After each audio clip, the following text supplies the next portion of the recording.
Hello, it is Monday the 16th of December, the start of an exciting new week in the market.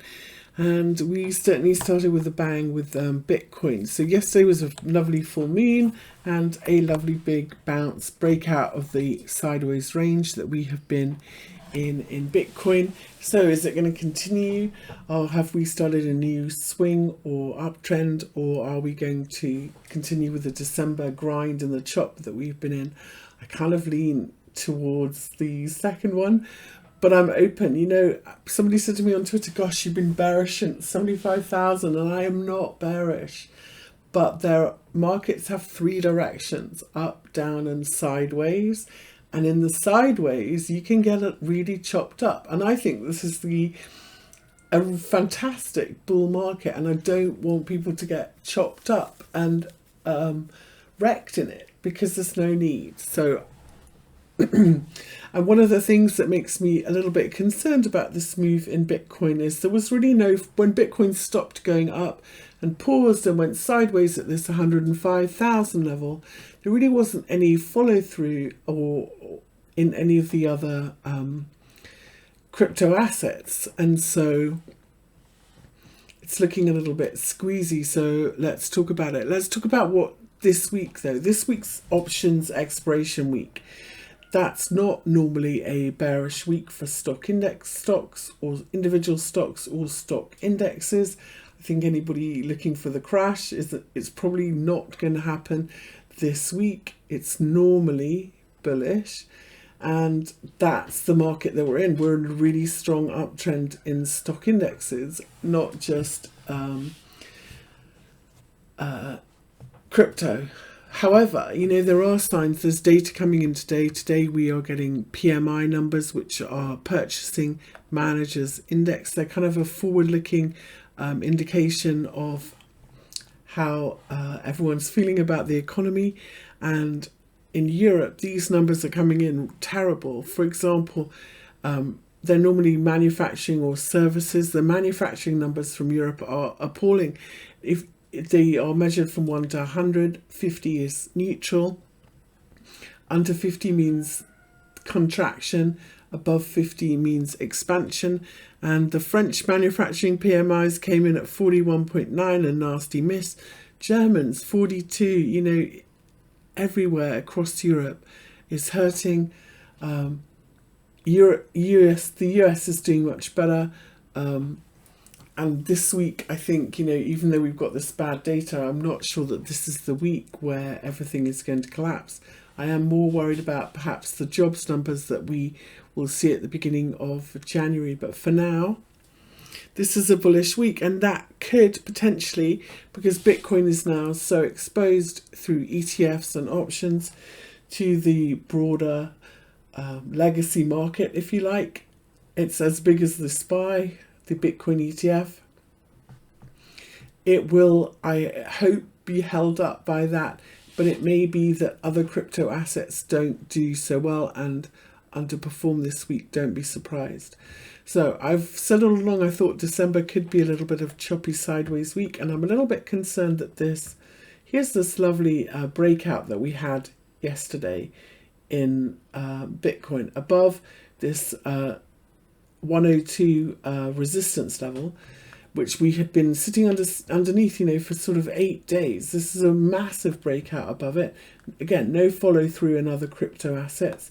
I've said before about three-wave corrections. What we seem to have been doing since the end of November is big kind of three-wave patterns, which are normally corrective. So normally you think in an upswing, make a lovely three-wave correction, and then you carry on. Sometimes, excuse my dog, sometimes we don't do that. We just go sideways and we carry on. Sometimes when we go sideways, they can, in a fourth wave, they can be 5 waves. But sometimes, you know, it'll look like this. And remember, the middle wave is always 3 waves as well. So that's this little one here. So let's draw this again. Sometimes in an uptrend, you'll go sideways like this. There's your middle leg. And sometimes it can get a little bit stretched out, so it looks a little bit wonky. So here's your first swing, you'll have a pullback, and then here's your B leg in the middle, and then you'll have another one, and you carry on. So big picture, This just looks like pullbacks in a really strong uptrend, and they're called flat corrections. Sometimes you'll see a lovely 5 waves up, and then you'll see this 3-wave correction, a running flat, which is not even a correct, doesn't even look like a correction at all, and then the next swing higher happens, and that happens in really bullish, really strong volatile markets, and that potentially is what we're seeing here. So we are actually in quite a big correction here, but because it's so bullish and squeezy, we're just going sideways, and it looks like little pullbacks in an uptrend, but it's got very choppy and overlapping. And once this sideways choppy overlapping correction is over, we should see a really strong trend move. And where the waves don't overlap and we don't get kind of shaken out so badly. One of the reasons that I think that there is the potential for this squeeze overnight that we've seen in this breakout potentially is that it's at an equal measure move. So if I measure from the low that we made on the 5th of December to the high that we made on the Friday the 6th, so I measure this swing and project it from here, you can see that this is the equal measured move level at 105,000. That's why I had that as my first target. 111 would be if we get to 1.618 and so on. So this potentially from the low on the 5th of December is an equal measured move, which is corrective usually. And when you do that and you reverse at these levels, your trend support, so if you're going to keep going higher, is the back test of this 61.8 and this swing low, which is at 100,900. So this kind of is key trend support for Bitcoin now, 100,900. And if we get underneath it and it becomes resistance, it kind of confirms this. If this happens, kind of confirms this is a big kind of corrective pattern here. And we could come back to the lows of the range. So that's what I'm looking for in Bitcoin, whether 100,900 holds as support. And one of the reasons this could be a bigger correction, so short term, that's where we are. Now, obviously, this equal measured move level, which on the 4 hour we have not been able to close above.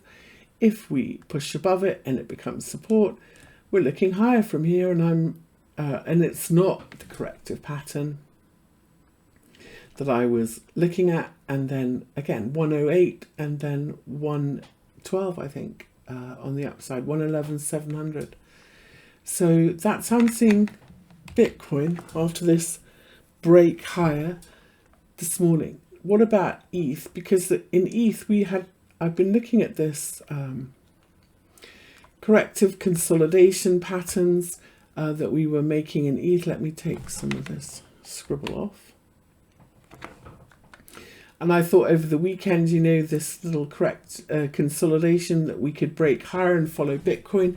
And we really haven't been able to. If we look at it on a 4 hour, again, all we have done is retested the highs of last week. And we are in this sideways range, a false breakout from this above the highs of last week. So if we continue lower, really in ETH, we are on our way back to the bottom of this sideways range. And when you do that, you're just sideways. And potentially with this false breakout from this low that we made last week, we have done 5 waves up, which would mean back to the bottom of this wave 4 and this sideways range first. And then we see where we go from there in ETH. Again, holding above last week's high, which comes in at 3,990. Basically, it's 4,000, isn't it? It's that ETH loves round numbers. Don't ask me why, but ever since 10 years of trading ETH, and it loves round numbers. So what next then? So let's take a look at Solana. Now this one, when I looked at this, I was getting quite excited about this one because I felt like we'd done kind of a funky middle correction here and a big 3-wave move, and I was looking for a breakout from this channel. In Elliott Wave, they say that trend moves are always contained within a parallel channel, and when you break out from it, that's that trend over and the next one beginning. But for me, We didn't even challenge the top of this channel, and we have been rejected at these 4-hour moving averages, which is also, of course, the daily 20 moving average, and no breakout. Really, you know, when I look at it on the daily, we have to say that we're sideways, and this is another one just sideways, and it points to, for me, a retest of these lows and the really important support level at 204 in Solana. So little bit of a bear flag. If we look at what we've done yesterday while Bitcoin had its massive move, this is a little bear flag, isn't it? We've got a drop, 3 waves up. Here we are breaking down from this bear flag, and for me, I'm going to sit on the sidelines and wait and see what happens when we retest this 204 level in Solana. Not going to be excitedly bullish until then. I still think for a lot of these bigger altcoins, we're in a big wave 4, and they can play out, you know, of all the kind of structures, you get the most variations in one of those. If we take a look at where we are, for example, in Ripple, which of course has our lovely, you know, big picture. Let's take everything off here. Big picture, we've had this lovely trendy move from the low that we made in July. Here's our wave 2, here's our big wave 3, and here we are in a wave 4. And because this was such an extended swing, to be honest, we could come back a lot further in this one and still be in an uptrend. For now, we're trading very nicely sideways. When we get nasty dips, they're bought up very quickly. But this is not, unfortunately, you know, just like Solana, I thought, gosh, lovely 3-wave correction.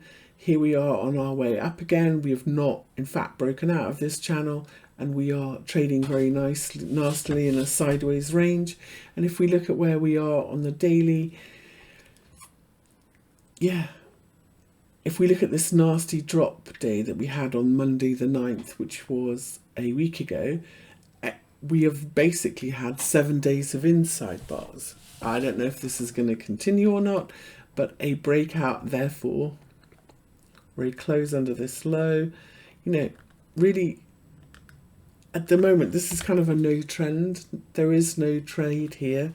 And this is one of those markets where if you've got a long-term position you're hodling, you don't want to get shaken out of it, kind of look away. It's going to chop sideways for a bit. And until it gets a move on, that's just what's happening. One chart that does look like it has more upside and perhaps is a little bit more bullish is Link. And if we look at where we are, big picture weekly with Link. So I'm looking at my fib retrace levels. Let's hide this. If we look at where we are with our big fib retrace levels from the highs in 2021 to the lows in 2023, we got really nice reactions at this 236 fib, this 38.2, and here we are today having paused this 50%. We're pushing above it. As long as this holds a support, I'm looking for this to continue. You can see here on the daily, we pushed above, it is holding support, we're launching off it. We're basically going level to level to level. So this one, see that Donald Trump coin was buying this. Here is our little flag pattern, and potentially we've got another swing higher. What's the risk here when I look at this?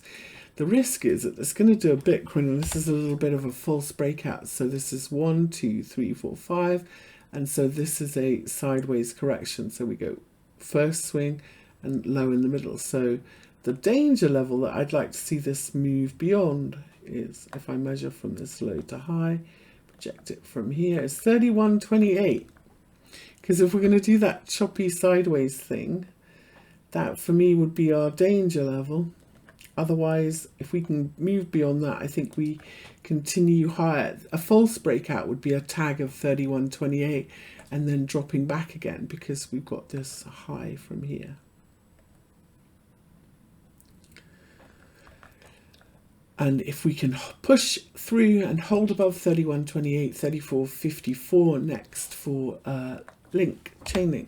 that is one of the more bullish charts that is looking like it might try and follow through on Bitcoin this week. You know, listen, I'm not saying that Bitcoin's going to come all the way back this week. It's a bull market. It could just as easily keep going, in which case a chart like this looks really solid to follow through. Another one that's still been in a really nice uptrend is Arve. So if I look at where we are in Arve, we measure from the highs in 2021 to the lows in 2022 in this chart. Very nice reaction on this weekly at the 236 fib, which kind of confirms these levels. Same reaction at 38.2. We broke above the 50%, and now it's support, which is what you want to see with fib levels. Either they're resistance or support. In this case, it's support.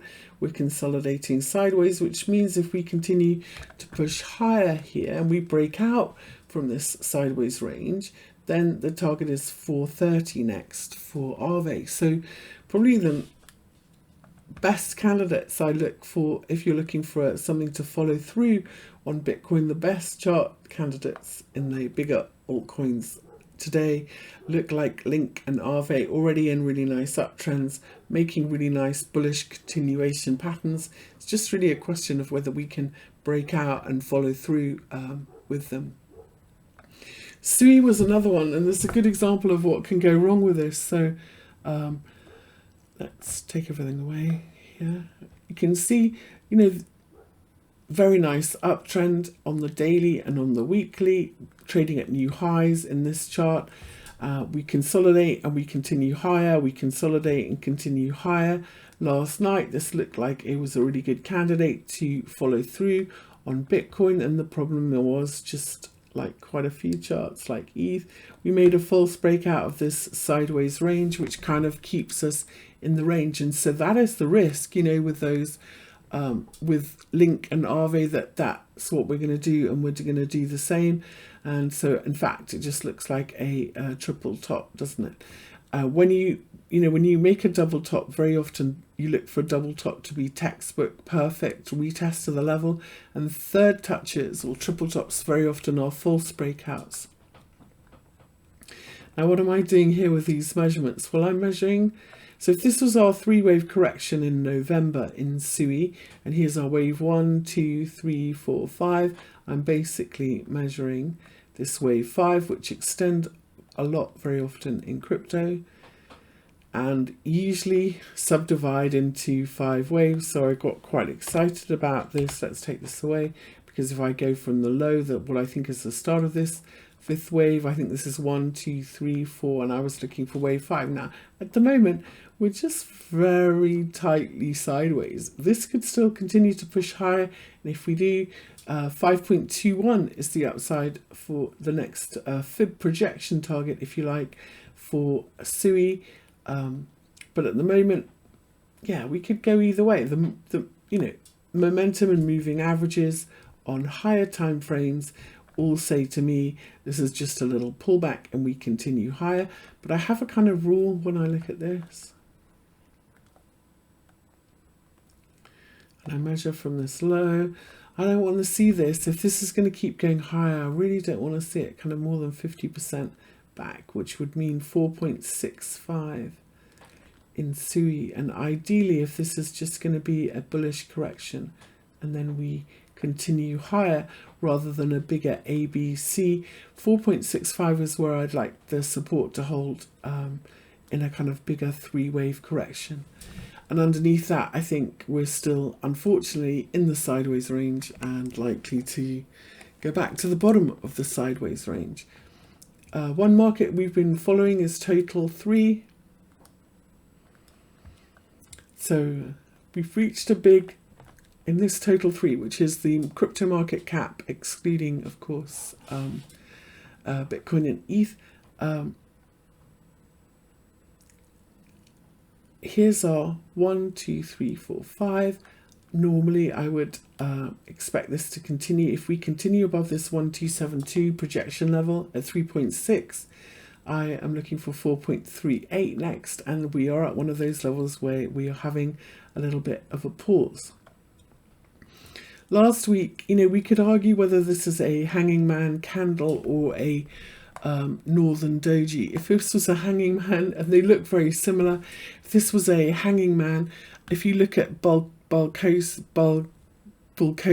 on performance of these candles, you know, when you get one in the high here, more often than not, 59% of the time when it's at the high like this, it's a if it's at new highs particularly, it's more often a bullish continuation, and it just means we're in a sideways range. We could also say that it's a northern doji, which is also supposed to be a bearish reversal pattern, but in fact 51% of the time acts as a bullish continuation. So this is not that the bearish candlestick that you think it is.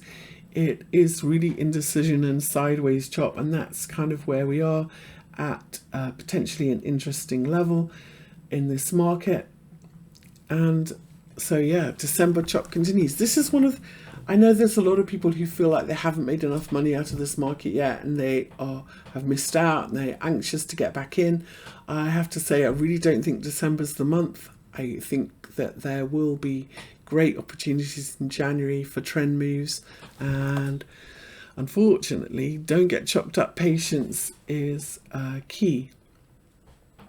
I was pretty excited about the launch of the hyperliquid new level 1 coin. Here's a really good lesson. When they launched it on, you could trade this on KuCoin, and if I was to draw my fibs and everything on this KuCoin chart, I would get completely wrecked, because if I look at it, the excitement with this launching on KuCoin has given it big swings. But in fact, if you go to the DEX screener and we look at it on here, you can see there are no big spikes, and it's actually a much calmer uptrend and easier to measure on that. So that's what I've been doing with that. Congratulations to the people behind Hyperliquid. It was really successful launch so far. Hope it goes well. Okay, so that's what I think this week. This is not going to be a nasty bearish reversal week necessarily, but beware, it could be choppy because most alts don't seem to be sharing Bitcoin's joy yet.